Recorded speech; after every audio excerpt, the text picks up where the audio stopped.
Hey guys, want to welcome you to another Boston Institute Herbal Classroom video. I want to welcome you to Unit 17, Vitamins, Minerals, and Supplements. And in this particular lesson, which is going to be a series of lessons, we're going to be looking at a very important component to being a practitioner. There are many herbalists who don't think that this is important, but of course, if you're going to be involved in the therapeutic uh, uh, field, and if you're going to be a practitioner of natural medicine, this is of course going to be an invaluable toolbox that will help you to guide persons, because as it relates to health, um, even though we talk about herbs and we focus on herbs, um, for a person to be healthy, we know that our medicine is supposed to be our food. And guess what? Foods contain minerals, and so critical to being able to help persons and to guide persons is not only knowing about herbs and foods, but very critical component to guiding person is going to be the knowledge of supplements, dosages, and so on and so forth. So what we're going to be doing in this class is that we're going to be looking at the uh, minerals and the vitamins that the body needs, and we're going to be doing that against the backdrop of case studies. And of course, these are going to be case studies that I would have persons that I would have worked with. So we're going to be looking at the actual quantum reading. So the readings are going to be real, but we are going to change names. So we're going to put some Jane Does and some John Does, pretty much to protect the information of persons, but the readings are going to be actual real readings. And so what we're going to be doing is I'm going to be going through each of these vitamins, each of these minerals, explaining, and very importantly, when we're looking at the uh, three things. We're going to be looking at the recommended daily allowances. So we're going to be looking at that. And the recommended daily allowances is basically what the government or what the health industry recommends. So pretty much food labels, supplements are based on the recommended daily allowances or recommended daily amounts. So we're going to be giving you what are the recommended daily amounts for each supplement, and then we're also going to be looking at the what we call the optimum daily amounts. The optimum daily amounts basically is what you really need. And what you're going to see is that the optimum daily amounts is going to be a far cry from what the recommended daily amounts are. So even though you will see food labels and even though you'll see labels saying this is what you should take, those recommended daily amounts are very low. And another thing that we also have to consider is that being people of African descent, this may not be a true reflection of what we need as people of African descent. So we're going to be looking at recommended daily amounts, we're going to be looking at optimum daily amounts, and we're also going to be looking at therapeutic daily amounts. And therapeutic daily amounts is an amount of a particular mineral that a person needs if they are deficient or if they need a particular mineral in order to have good health or to get better. All right, so we're looking at that. We're also going to be looking at the natural sources for these minerals. We're going to be looking at the functions of these minerals. We're going to be looking at what are some of the deficiency symptoms and what are some of the cautions, if any, and how best these minerals are assimilated in the body.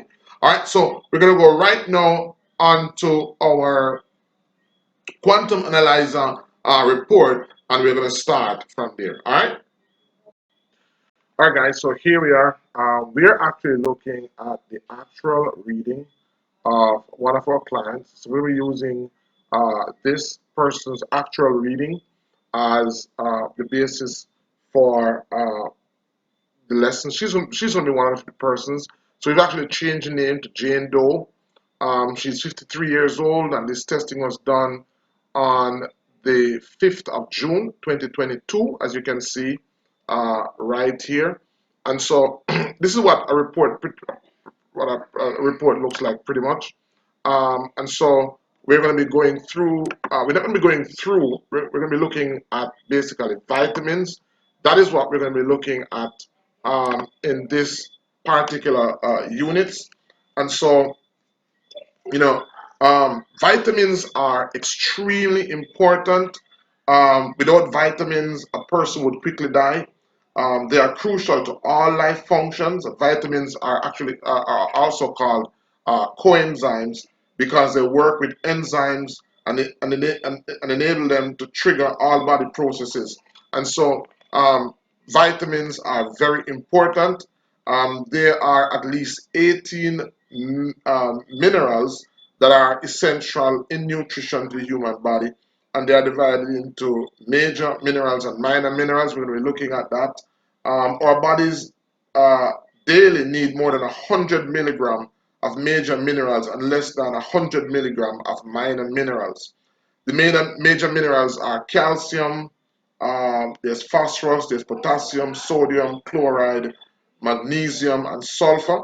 And the minor minerals, which are also called trace minerals, are boron, chromium, copper, iodine, iron, manganese, molybdenum, selenium, silicon, vanadium, and zinc. And so this quantum analyzer basically allows us to look at all the different minerals that the body needs and the amount that they will that they actually have. So we have uh, trace minerals and we have vitamins. All right, and so one of the first mineral that we're going to be looking at is calcium, and as you can see here, um, this person has moderately amounts of calcium. They're pretty much low in iron as well, or ferron as it is called here. Now, this is the normal range. So this, based on the machine and what this machine reads, this is what the normal range should be, 1.2 to 3.0. This is the person's actual reading, 0.696. And so what we want to do is we want to get them within this normal range.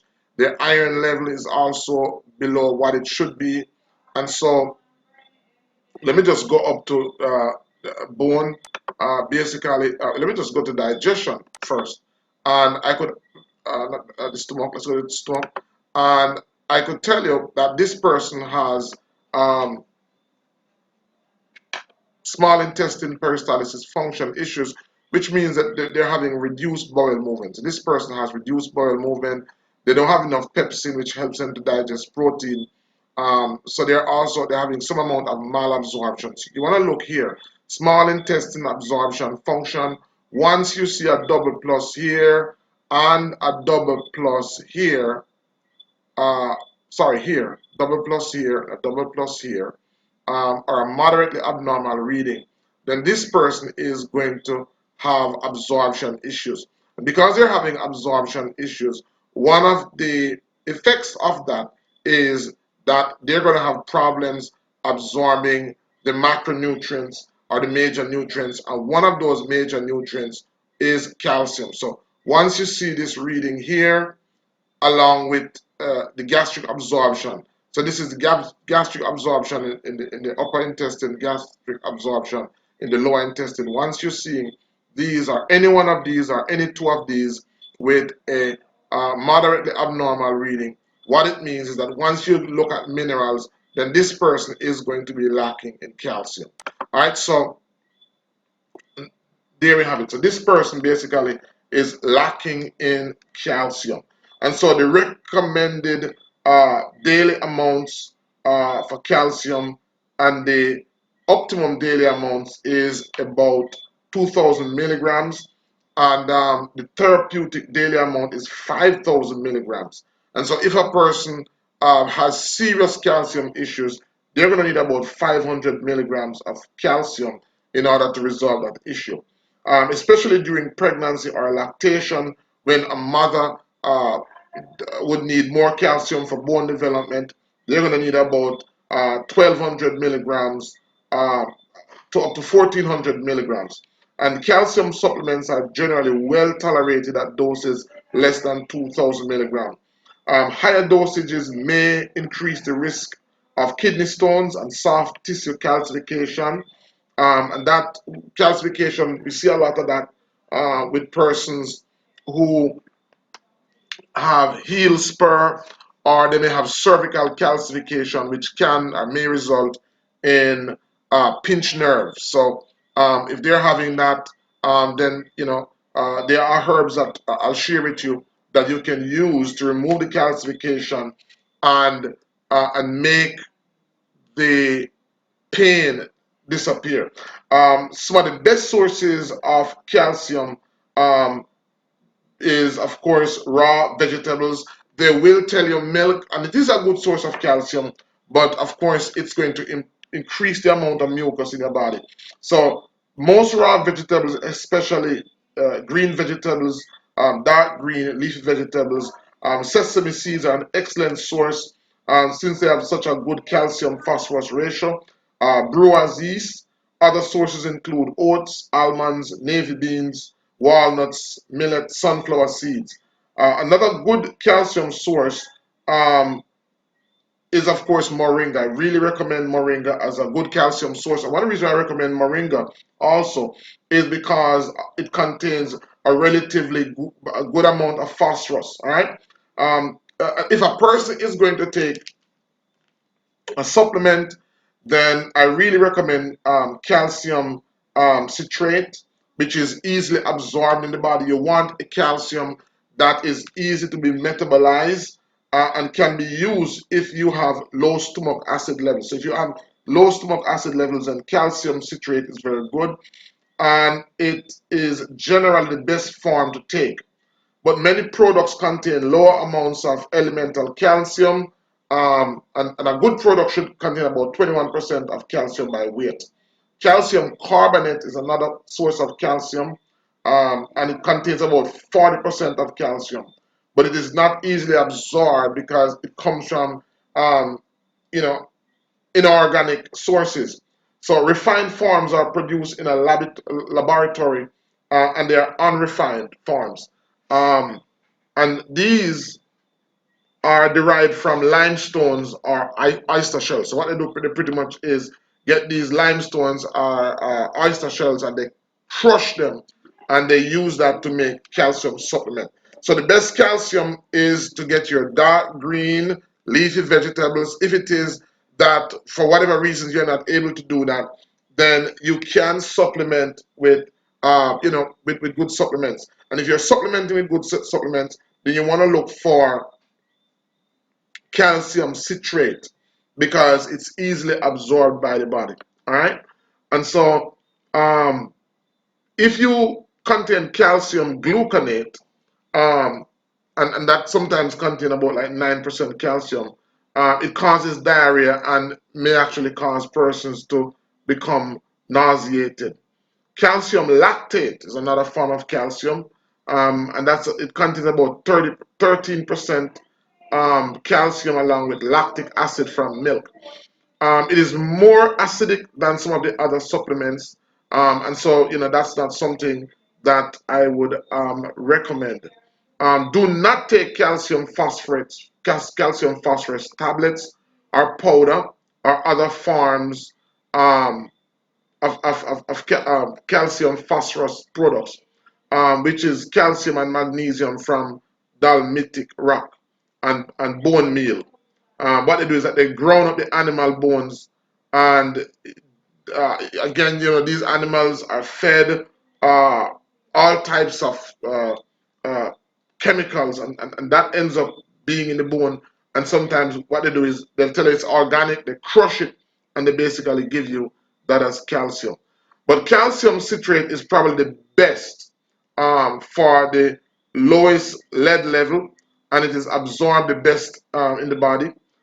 Calcium lactate and calcium gluconate powder are unusable sources, and so really recommend um, not using that. And so, in the opinion of some, the gluconate formula tastes better than the one with lactate. So, but it's something that you really want to avoid. What is the function of calcium? Calcium is needed to build and repair bones and teeth. It's essential for heart and muscle action. Calcium protects against radioactive um, um, strontium 90 intake. Um, Calcium is also needed for enzyme and blood clotting. It's very important during pregnancy and, of course, lactation. It speeds all healing processes. So, it helps with the healing, speeding up the healing process. It helps to maintain proper balance between sodium, potassium, and magnesium. And it is needed for the treatment of osteoporosis. It's needed also to reduce high blood pressure. And it also helps to calm the heart's action and tends to reduce pain. If a person is deficient in calcium, then they're going to experience retarded growth, tooth decay, rickets. Um, they're going to experience osteoporosis. They'll experience irritability, nervousness, heart palpitation, muscle cramps, and insomnia. And so, too much phosphorus in a meal will uh, too much phosphorus in a meal will lock with calcium and render it ineffective. So you want to be very careful about how you interact with your calcium and your phosphorus. But as you can see here, this person is has moderately abnormal amounts of calcium, and as you can see,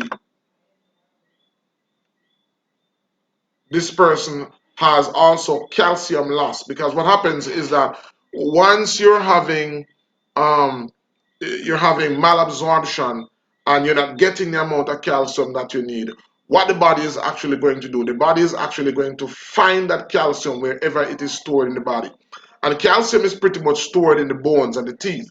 And so what the body is going to do is that the body is going to begin to leach calcium from the bone, calcium from the teeth, and what is going to happen is that that person is going to develop a very porous bone structure, and so they are definitely going to need some form of calcium supplementation. All right,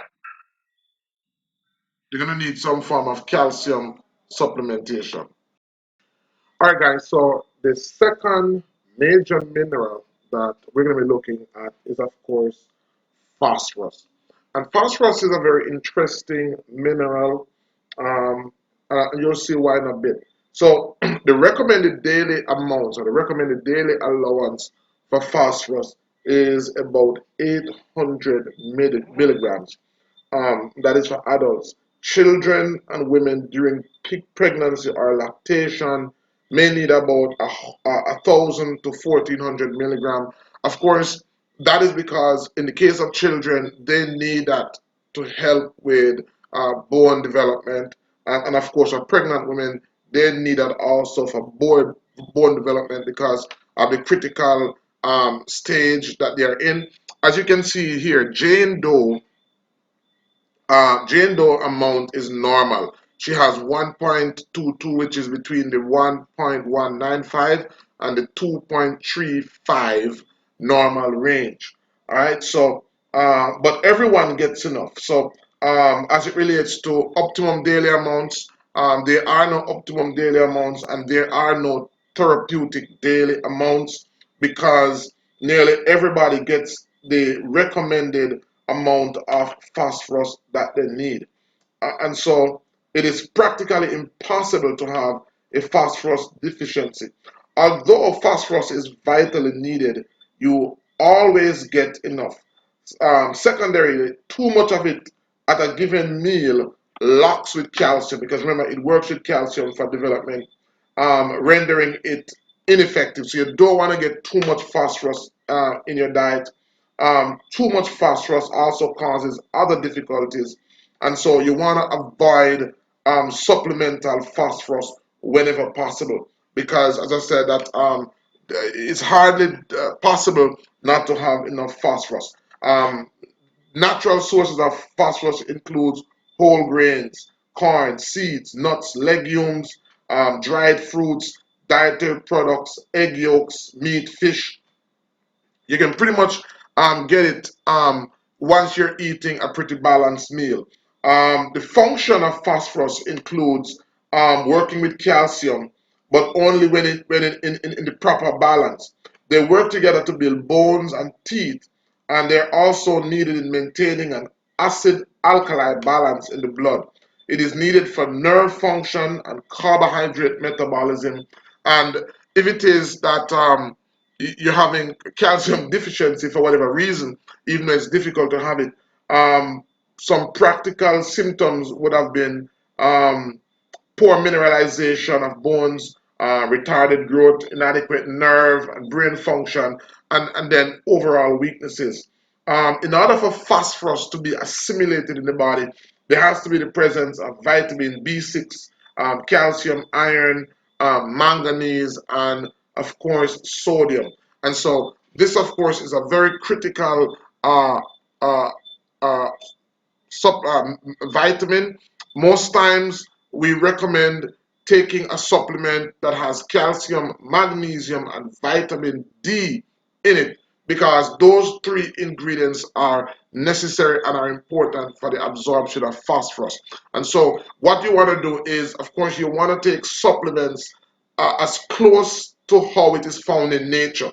And so, because there are no mononutrients, you won't find anywhere in nature where you take up a plant or you take up a fruit or you take up a nut and it is a mononutrient. Yes, it will, individual or particular plants or nuts or foods may have higher amounts of a particular nutrients in it than in other forms of food. But of course, there are no mononutrients. There's also the presence of other minerals and vitamins that help to balance that food. So what you want to do is when you take supplements, when you take any type of supplements, you want to take a supplement as close to how it is found in nature, right? And you also want to remember that you want to get your supplements from the most natural source possible. All right, so let's move on to magnesium, which is the third mineral in our major list of minerals. All right, so let's look at our third mineral in our list of major minerals. And that, of course, is going to be magnesium. So we look at calcium, we look at potassium, and we look at magnesium. And of course, these are three supplements that are essential to muscle, bone development. Um, Magnesium, the recommended daily amounts of magnesium is about 350 milligram. And as you can see here, Miss Jane Doe, she has a normal reading. So she's low in calcium, she's normal in phosphorus, and she's okay in magnesium. All right, so the recommended daily amounts for magnesium is about 350 milligram. That's what the government says that we need. That's what the health industry says that we need. But the optimum daily amount is actually about 1,000 milligram. If a person has a osteoporosis, for example, the therapeutic daily amounts would be about 1,000 milligram to 1,200 milligram. And ideal supplement intake should be about 6 milligram per 2.2 pounds body weight.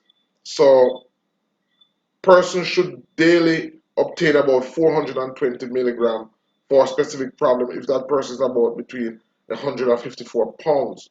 Um, Natural sources of magnesium includes kelp, dulse, wheat grain, wheat germ, almonds, cashews, blackstrap molasses is a very good source of magnesium. Of course, that may not be good for you if you are diabetic, but it's a very good source. Brewer's yeast, buckwheat, Brazil nuts, filberts, peanuts, millet is another good source. Wheat grain, pecans, English walnuts, rye. Other natural sources include soya beans, raw nuts, cooked green leafy vegetables, whole grains, figs, apples, lemons, peaches, apricots, brown rice, um, collard leaves, pretty much all dark green leafy vegetable. Magnesium chloride is the best form of supplementary magnesium. If you're going to go down the road of taking a supplement, you want to look for magnesium chloride, but other forms can be used as well. But the best one is magnesium chloride. The functions of magnesium are very important. And second only to potassium in its concentration within the cells, magnesium is crucial for many functions, including energy production, protein formation, cellular replication. It's essential for about 300 enzymic functions or enzymic reactions in the body.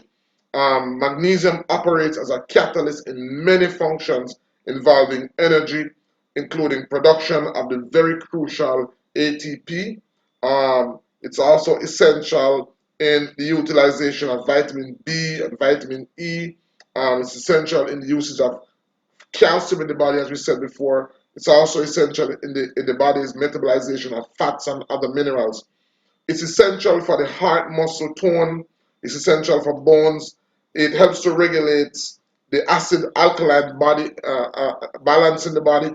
So if it is that you don't have enough magnesium, it can contribute to why there is acidity in the body. It's very important. It also aids in lecithin production. And like calcium, magnesium is a natural tranquilizer. It helps you to sleep good. There are certain foods that if you eat that are high in magnesium, it helps you to relax. Because it is required for the activation of sodium and potassium, um, it pumps and removes sodium from cells and put potassium in them. Without magnesium, potassium leaves the cells and sodium enters them, which is the basis of a cancer cell. So, of course, magnesium helps to regulate calcium metabolism. What are some of the causes? What are some of the deficiencies that a person might experience if they're having magnesium deficiency? Um, and this, of course, is extremely common, especially in elderly persons and premenstrual women. Other major causes of deficiency include high calcium intake. So if it is that you're taking in high levels of calcium, then it's going to result in you having a deficiency in magnesium. Other causes of deficiency include surgery, alcohol, taking diuretics. So for persons who have swelling and they're put on diuretics, what you find is that the diuretics causes magnesium deficiencies, which now go on to affect the arteries and hardening of the arteries. Um, Liver disease also causes deficiency. Kidney disease and oral contraceptive use also contributes to the deficiency of calcium. If it is that you're deficient in calcium, what you're going to have is you're going to have symptoms that are similar to what you have if you don't have enough magnesium. Because magnesium and calcium work together, and if you don't have enough magnesium, you're going to have fatigue, mental confusion, irritability, weakness, muscle cramps, especially muscle contract in the morning, loss of appetite, the tendency to get really stressed. You have nerve problems. You also have kidney stones, high blood pressure, kidney damage, heart disease, heart attack, insomnia, PMS, menstrual cramps, nervousness, irritability, confusion, and depression. As I said, you'll also experience epileptic seizures, premature wrinkles, cancer, and damaged protein metabolism. And so, magnesium is very essential for the body, and vitamins that are needed for the assimilation of magnesium includes vitamin B6, vitamin C, vitamin D, calcium, potassium, and phosphorus. There are some interactions to note with magnesiums, and because magnesium, potassium, calcium, and other minerals interact extensively, dosages of other minerals reduce the intakes of magnesium and vice versa. So you want to be careful with that. High calcium intake also can have adverse reaction as it relates to magnesium. Um, Decreased magnesium absorption basically can result of that. Taking medications like digitalis, insulin, which is taken by diabetics, certain antibiotics, of course, we spoke about it, diuretics, and if a person is having hyperthyroidism, all of these tend to cause the body to lose magnesium. Although magnesium is usually tolerated well, those with kidney disease or severe heart disease should not take magnesium. So that is something that you want to note if you're working with a client that has that is a diuretic, or if you're working with somebody that has severe heart disease. You definitely don't want to recommend um, magnesiums or foods high in magnesium. And this, of course, is an exception if they are being guided by their physician or their healthcare provider to do so. And this should only be done by somebody who is qualified to do so. So, magnesium is another very important major nutrients. And we call them, by the way, major nutrients because they are needed in high amounts and they are needed every day by the body. All right. So let's move on to our next list, the next major mineral in our list of major minerals, which is potassium. All right, guys. So let's move on to uh, mineral number 4 from our list of major minerals. We're going to be looking at potassium. So we've looked at calcium, we've looked at uh, phosphorus, we've looked at magnesium, and now we are going to be looking at potassium. And as I said, so this is Jane Doe, and as it relates to potassium, she is deficient in potassium. So she's deficient in calcium, and she's deficient in potassium. And so one of the things that she did say is that she had uh, a series of muscle contract issues, and this person actually has uh, hypertension, so she's hypertensive. And basically we want to look at the recommended daily allowance for potassium. Uh, that is about 1875 milligrams. That is what is the recommended daily allowance. The optimum daily allowance is more than that. It's about 2500 milligrams. And if it is that a person was sick and needed high levels of potassium for therapeutic reasons, that would be about 5,500 milligrams. The estimated dietary intake is about 1.9 to 5.6 grams, but this amount will easily be surpassed if it is that the person is taking uh, lots of fruits and vegetables. In our program, in our cancer recovery, in our cancer detox program, this is actually one of the part of the program that we have to monitor these macronutrients, because what we find is that once you're able to bring the body into balance, you're going to see a remission of hypertension, you're going to see a remission of diabetes, you're going to see a remission of edema, especially retention in the legs, swelling, poor circulation. And so that is the reason why detoxification is so important. And what we do is that we bring persons through a 10-day program where we use a particular blend of dark green leafy vegetables, uh, vegetables are high in vitamin C and iron.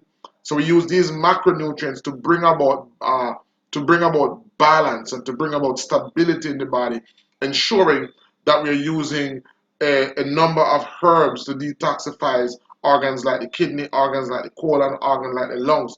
And what we find is that usually after that 10-day period, a lot of persons um, go home not needing to be on any type of uh, drugs, because they've come to realize that the swelling in their legs go down, their pressure normalizes, their blood sugar normalizes. So understanding the interaction of these minerals is critical, especially as you combine that with herbs.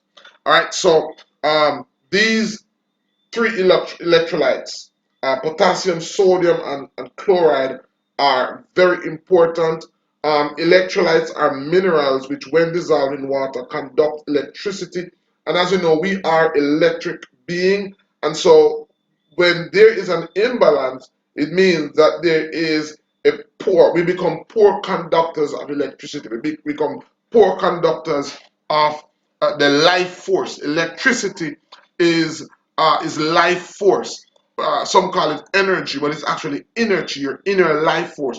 When there's an imbalance of these minerals, then there are blockages. Because think about a house having short circuit because the wires are corroded. In a real sense, what happens is that when there is an imbalance, especially with these three electrolytes, what you're going to have is uh, a poor flow of energy. And so you end up with issues like cardiovascular problems, nerve problems, especially as you get older.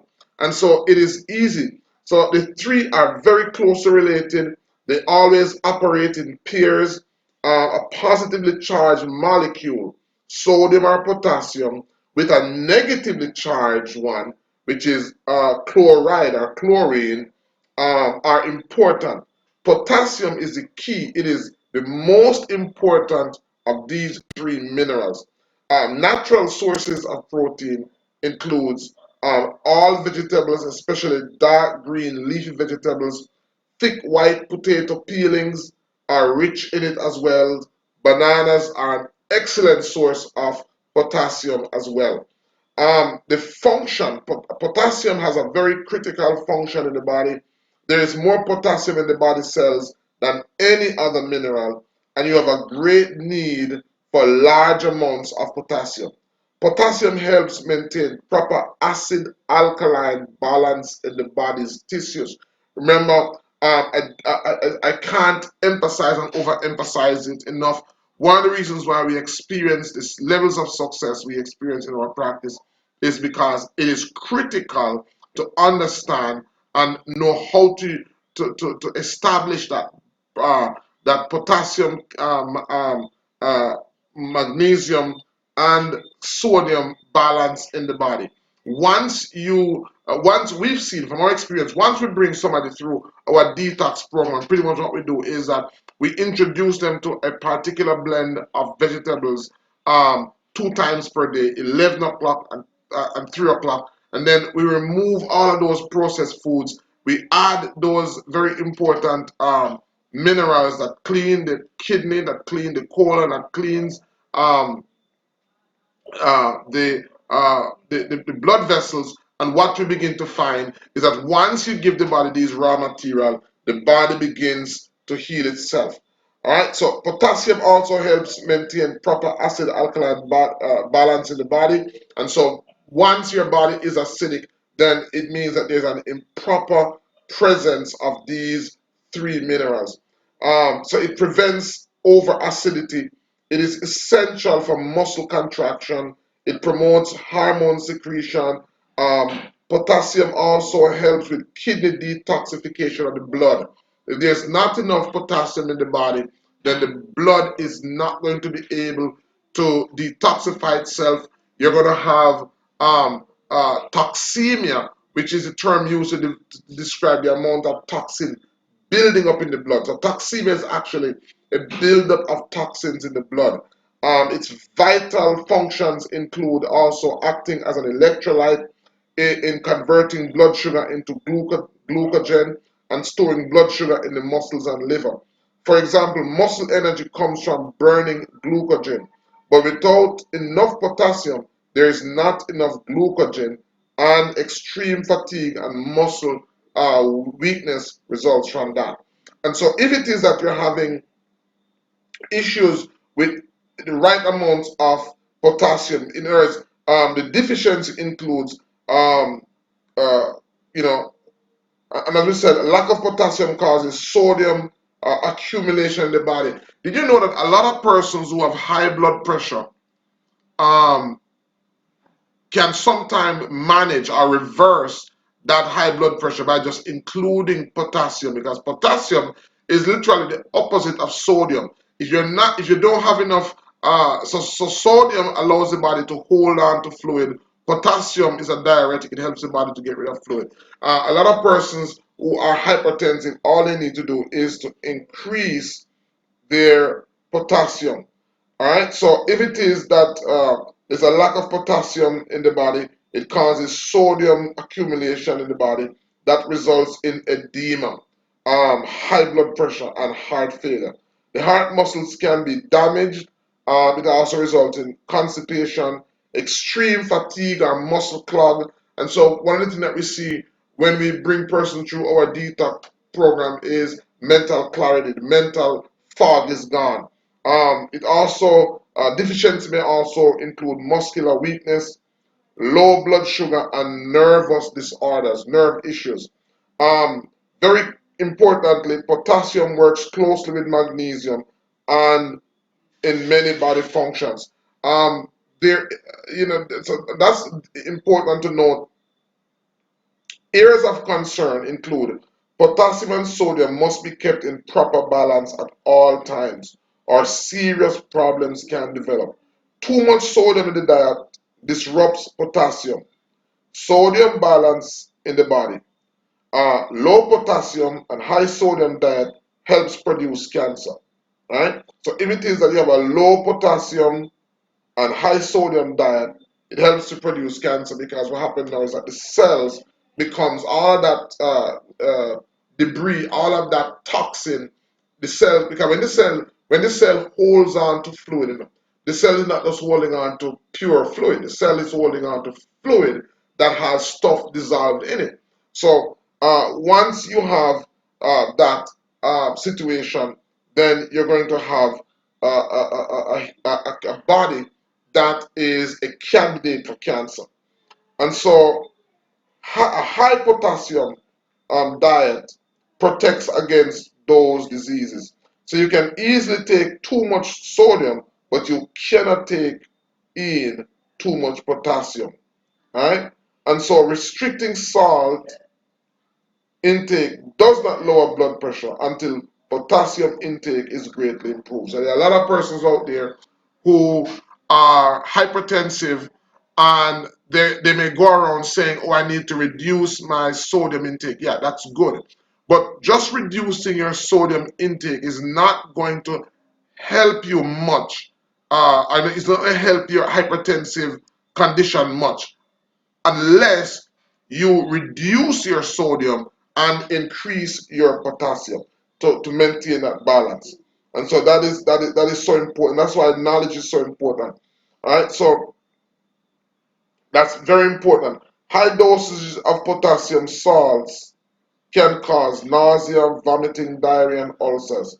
And there's a lot of potassium in fruits and vegetables, and almost none in processed foods. What it means is that um, that is one of the reasons why we need to have plenty of fruits and vegetables in our diet, because what it does is that the vegetables and fruits are already proportionately formulated by the Most High.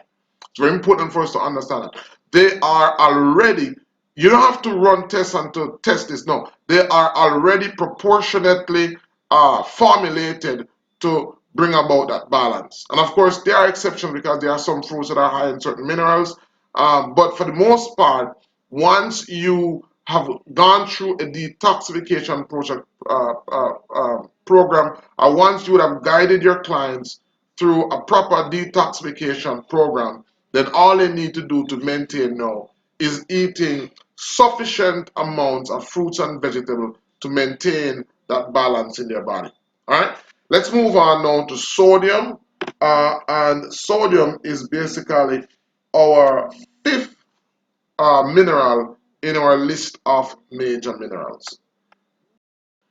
All right, so when we're looking at our fifth uh, mineral from our list of major minerals, and that is actually a mineral that is not listed here on our quantum, but is actually a very important mineral to note. And one important thing about this mineral is that as it relates to the recommended daily allowance of most minerals, what you find is that most times the recommended daily allowance is pretty low. And there's an exception for sodium, whereas the recommended daily allowance is pretty higher than the optimum daily amounts or even the for what is needed. So that's very interesting to note because sodium is one of those minerals that you don't want a lot of. So the recommended daily allowance for sodium is about 1100 milligrams. The optimum daily amount is about 200 to 600 milligrams. Now, I want you to take a note of that. I want you to make a note of that. So I'm going to say it again. The recommended daily allowance for sodium is 1100 milligrams. Remember, we said that the recommended daily allowance is the standard that is used to design um, nutrition tables. So when you look on a particular product that you purchase in the supermarket, it has a nutrition table on it. Well, that nutrition table is based on a recommended daily allowance, and it's quite interesting because this explains why there is so much sodium in the foods that we eat, and this explains why there are so many persons who are hypertensive. There are so many persons who have kidney issues because the basis upon which our nutrition tables are designed dictates that we intake far more sodium than we actually need. I don't know if this is by design. You be the judge of that.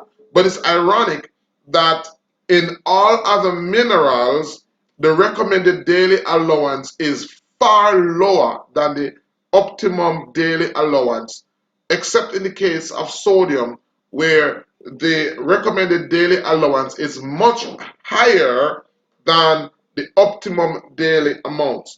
And so sodium is a mineral to avoid. You need a little, but not very much. If you want to get it from the salt shaker, sprinkle a tiny bit on only one or two foods at the table, having put none in the cooking. So really and truly, we shouldn't be putting sodium in our foods. And we grew up seeing Rastafarians uh, advocating that and preaching that, and we mock them. I remember growing up, we talk about, if you're not eating enough salt, you're not going to have nature and that type of thing. But we see the Rastafarians recommending that, and when you look at most the typical Rastafarian, what you'll note is that they don't have hypertensive problems, they are rarely obese, they have lots of energy, mental clarity, so on and so forth. And of course, there are exceptions to every norm. Obtain sodium from natural foods alone, plus at the most only an extremely slight amount of table salt. The best way to do this is to pour tiny amounts in your hand so you know you only have a very small amount. Then you're going to pour it onto your food. If you pour salt directly on your food, you cannot see how much is going on it. So what you want to do is you want to put it in your hand. As a sodium is a mineral you should be very cautious about. You need a very small amount, as I said, but only a very little amount is needed. And so only 5% of the sodium comes from natural food. Prepared foods add 45% sodium to our diet. Cooking adds 45% more. And condiments and other foods add about 5%. All the sodium the body generally needs is found in the natural unsalted food which we normally eat. And so it's very important for us to understand that most, if not all, of the people who eat salt do not want to eat, do not know that it is heavily the food that we eat is pretty much laden with salt, and it's very important for us to understand that. Although it is found in a variety of foods, including romaine, lettuce, celery, asparagus, and watermelon, most people like to eat it out of the salt shaker. So some natural sources of salt includes romaine lettuce, celery, asparagus, watermelon.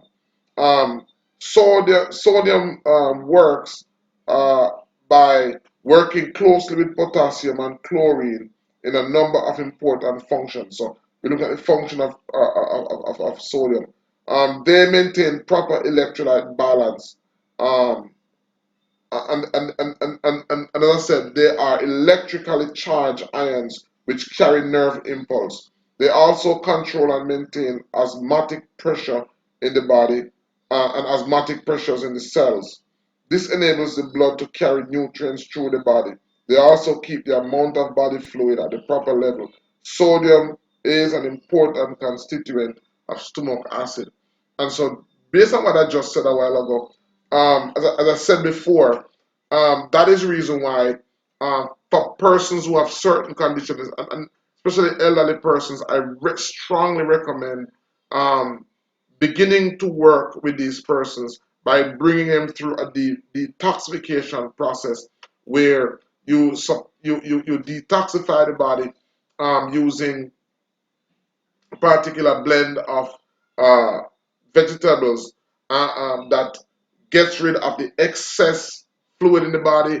It empties the cells because we spoke about it in the previous mineral that once you have lots of sodium in the body, it holds on to water, and that water is not just going to be pure water. It's going to be water with other minerals and toxins dissolved in them. And so the cells hold on to this. And this now becomes the recipe for toxemia in the body. It becomes a recipe for all types of negative effects, swelling, edema, so on and so forth. And so it's important to maintain that balance.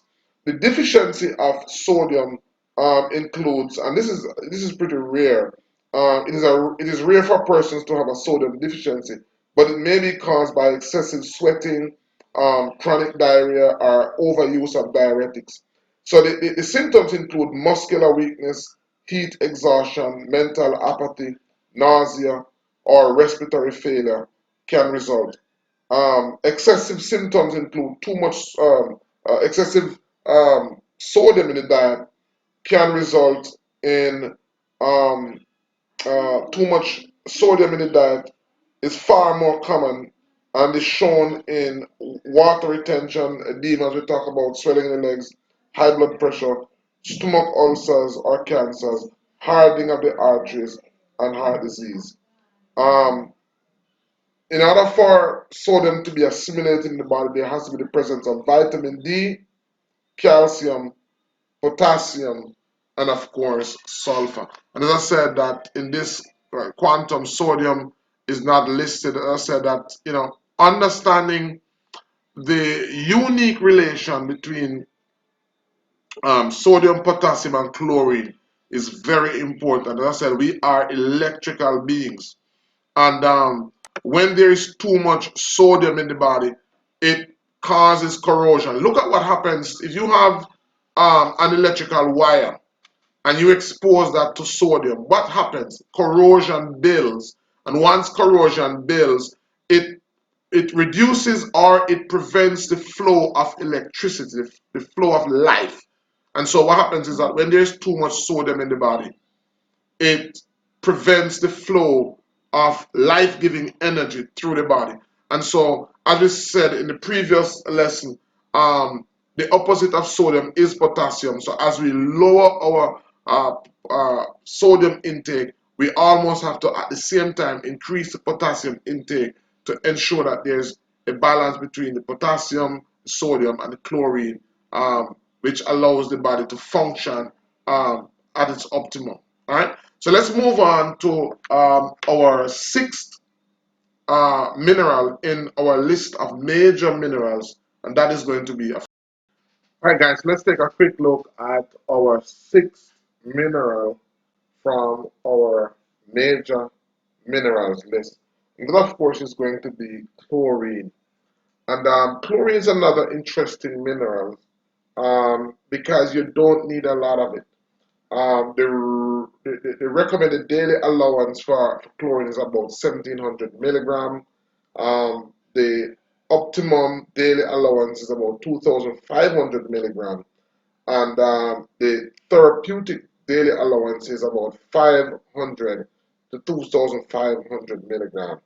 Usually, you obtain enough in food, and there is no person, um, you know, there's no recommended daily allowance for chlorine because the average person gets about 3 to 9 grams daily in the table salt that they would sprinkle on the food and that they would get in most processed foods.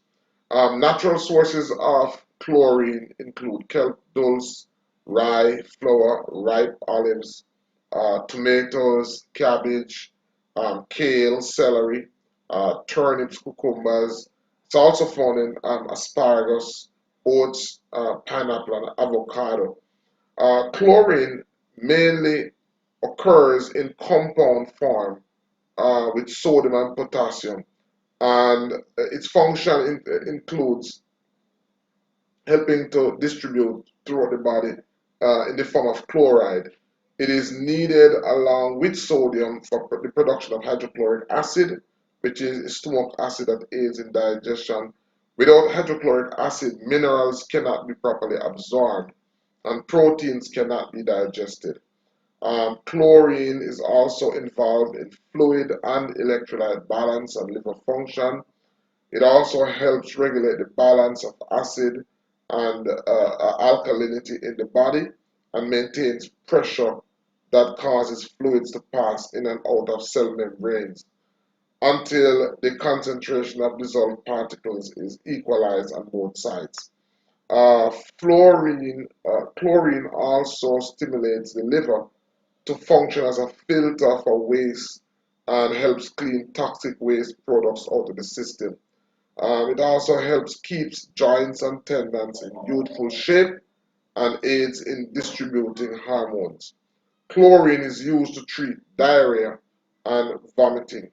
Symptoms of chlorine deficiency include body fluid levels not functioning properly, problem with digestion, so you have poor digestion, hair and tooth loss can occur, poor muscular contraction and impaired digestion can occur. There is a reason for caution. Chlorine is commonly added to drinking water, um, chlorinated water, but it is highly reactive chemical and may join with inorganic minerals and other chemicals to form harmful substances. Chlorine in drinking water destroys vitamin E as well as many of the intestinal flora that we need in order to digest foods. So this, of course, is a big issue. Um, it's one of the reasons why I do recommend persons drinking as much as is possible spring water. I'll quickly share it to you an experience that I've had and I've shared it so many times. Recently, I went to the Blue Mountains, and while I was in the Blue Mountains, um, we drank water from the spring, we drank water from the river because where that river was coming from, there was no known uh, animals or persons living beyond that point, so it was safe enough to drink that water.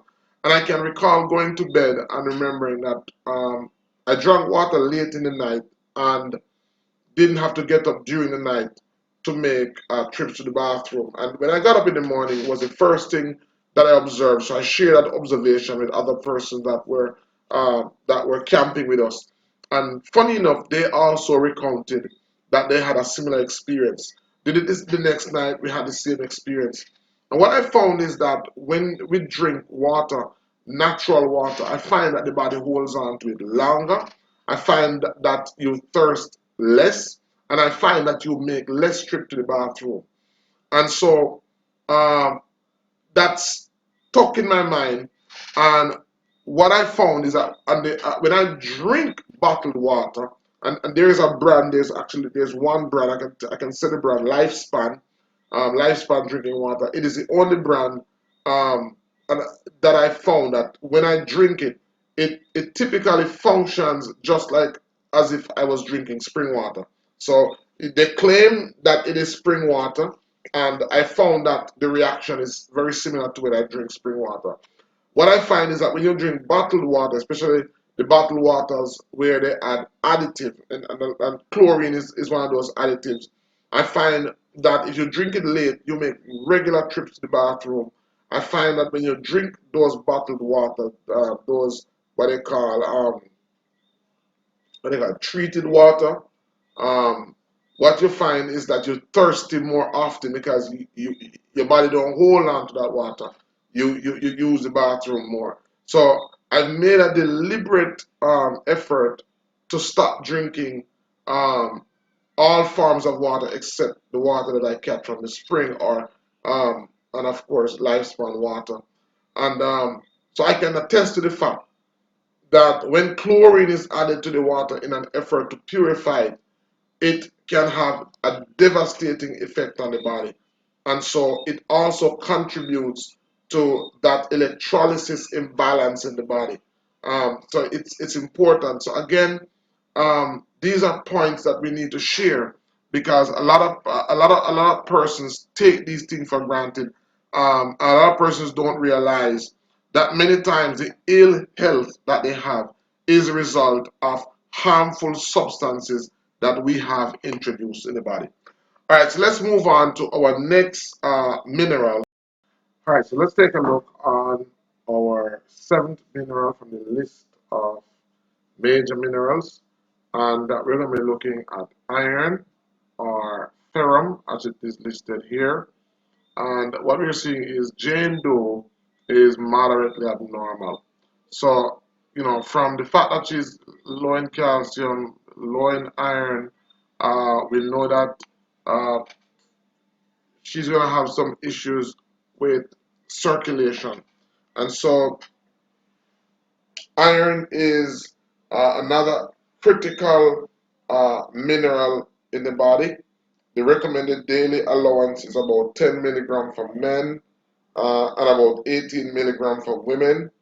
The optimum daily allowance though is about 45 milligram, and the therapeutic daily allowance is about 50 to 100 milligram. And iron is one of those minerals that you don't want to play with. So what we say to the person is do not take iron supplements unless you absolutely have to. Um, Natural forms of uh, iron include blackstrap molasses, and that's actually one of the richest sources of iron and in food. Uh, Take it in moderation because it is so sweet. And do not take iron supplements, tablets, unless you absolutely have to. They often contain an iron compound which damages the body because it's not easily absorbed or it is not easy for the body to metabolize it. So, as I said, natural sources include blackstrap molasses, and a teaspoonful twice a day should be sufficient. Other sources include apricots, prunes, raisins, brewer's yeast, beetroot, dulse, kelp, peaches, whole grain cereals, dark green leafy vegetables, seeds, nuts, beans, um, egg yolks, and raisins. And of course, you can get iron from natural sources. You can get it from uh, spinach. You can get it from Spanish needle. We supply it from the logwood bark or the logwood wood itself. It's a very good source of iron, and of course, it can be uh, medicine of concern for persons who are diabetic. Um, Herbal sources also include alfalfa, burdock root, chamomile, chickweed, dandelion, danquai, fennel seed, lemongrass, fenugreek, mullein, peppermint, plantain, red raspberry leaf, rose hips, and uva ursa. Functions of iron. Um, Iron is needed for hemoglobin formation in the blood. Hemoglobin enables red blood cells to fill with oxygen and carry it to the cells. It is also needed for myoglobin, the type of hemoglobin in muscle tissue, and the production of many enzymes. It is needed for growth, energy, production, and immune protection. Deficiency of iron results in a number of issues. So, although primarily due to insufficient intake in diet, it can result from intestinal bleeding to ulcers, poor digestion, and of course, it's a diet high in phosphorus, which is the result of eating lots of meat. Um, you know, Continued use of antacids or excessive uses of coffee or black tea, heavy and prolonged periods during menstruation or short menstrual cycle. These are some of the causes of iron deficiency, and it's important to make note of that. Symptoms include anemia, reduced resistance to disease, headaches, skin that is too pale, brittle hair, digestive disturbances, difficulty in swallowing, fatigue, dizziness, fragile bones, hair loss, inflamed mouth sores, slowed mental reactions, nervousness, or nails that have lengthwise ridges. Uh, you see, you have fingernails that have lengthwise ridges or rare spoon shape. People with candidiasis, or chronic herpes are likely to be low in iron. So for persons who have herpes or candidiasis or a yeast infection, then you want to increase your iron. Iron is not absorbed unless there is sufficient hydrochloric acid in the stomach. So these are reasons for caution now. Eating acidic fruits helps iron absorption in that meal. Vitamin C is also aids absorbed the absorption of iron. Iron cannot be absorbed without a slight amount of copper, but an excess of copper destroys vitamin C. Iron is stored in the body, and excessive amounts of it is another but less frequent problem.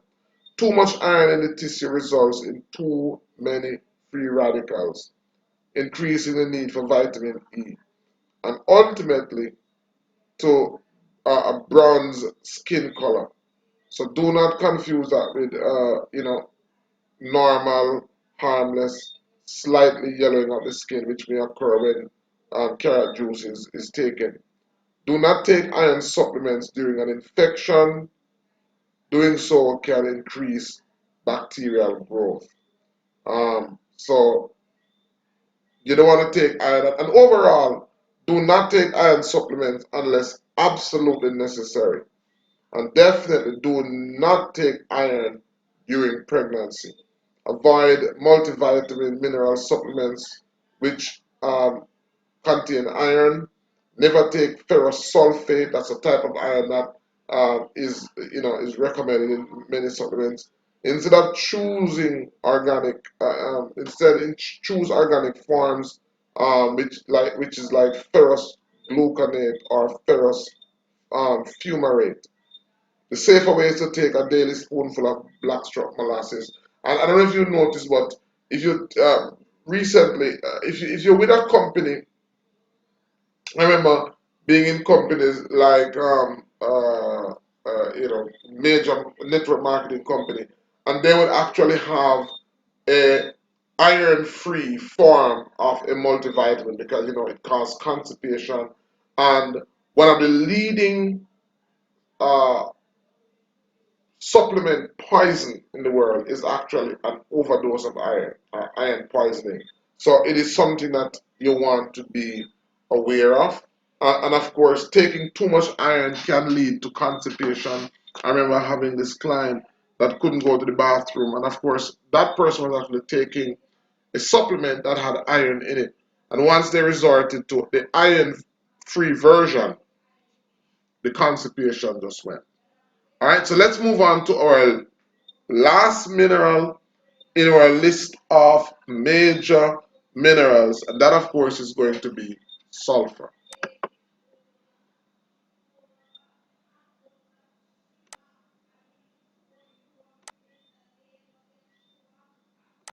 All right, guys, so let's look on the last mineral in our list of major minerals, and of course that is going to be sulfur. And it's not listed here in Jane Doe's and this quantum reading, but it is. We are reviewing it. We are looking at it because it is one of the major minerals that the body needs. And as it relates to sulfur, you generally obtain enough in food. Um, so normally, uh, you know, typical person would intake about 500 milligram. The therapeutic dose is about 1,000 milligram, and there is no recommended daily allowance. The best sources of sulfur is, of course, garlic, cabbage, dried beans, Brussels sprouts, eggs, kales, onions, wheat germ, and the horsetail herb. Other sources, it is widely found in vegetables and beans. Um, Function. This acid-forming mineral found in the body tissue is needed for the formation of amino acids cysteine, methionine, and very importantly, glutathione and taurine. It is needed for healthy hair, skin, and nails, and utilization of oxygen by the body. Um, it is very essential and very much needed to disinfect the blood, protect cell protoplasm, help the body resist bacteria, stimulate bile secretion, and protect against harmful effects of pollution and radiation. It is used in the manufacture of collagen, a special protein which strengthens the hair, and collagen is also found in the eye. So persons lacking those, and they might want to increase sulfur. Deficiency symptoms includes dull hair and brittle nails, and vitamin B, pantothenic acid, and potassium, along with biotin, are needed for the assimilation of sulfur. A caution to note is sulfur is destroyed or damaged by moisture and heat. So you want to make note of that, and ensure that that does not take place. But this concludes our look on the major nutrients. In our next lesson, we will be moving on to trace.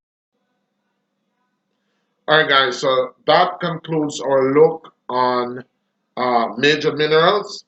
Of course, one of the things that I would like to add to that is, of course, taking time out to know how to use these minerals, because we have seen tremendous benefits.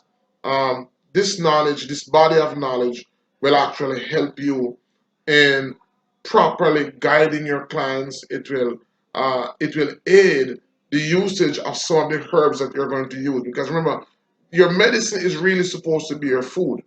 The herbs that we use are just intended to gently encourage your body in the right direction. But really and truly, the long term medicine is going to be foods, and foods comprise of minerals. So we look at the eight major minerals. We are next going to look at the uh, trace minerals. Then we're going to be looking at vitamins and a whole host of um, uh, knowing how to use vitamin, minerals, and supplement to aid the body in the healing process. Remember that what the body needs is the raw material, and we don't take credit to heal anybody as traditional healers, as healthcare providers and wellness coaches. What we do basically is help persons by providing them with the knowledge. When we provide them with the knowledge, what knowledge is that? The knowledge of the raw material that the body needs to heal itself. All right, so until next time, until our next session, I hope and pray that this material is of benefit and was of benefit to you. So until next time, bye bye.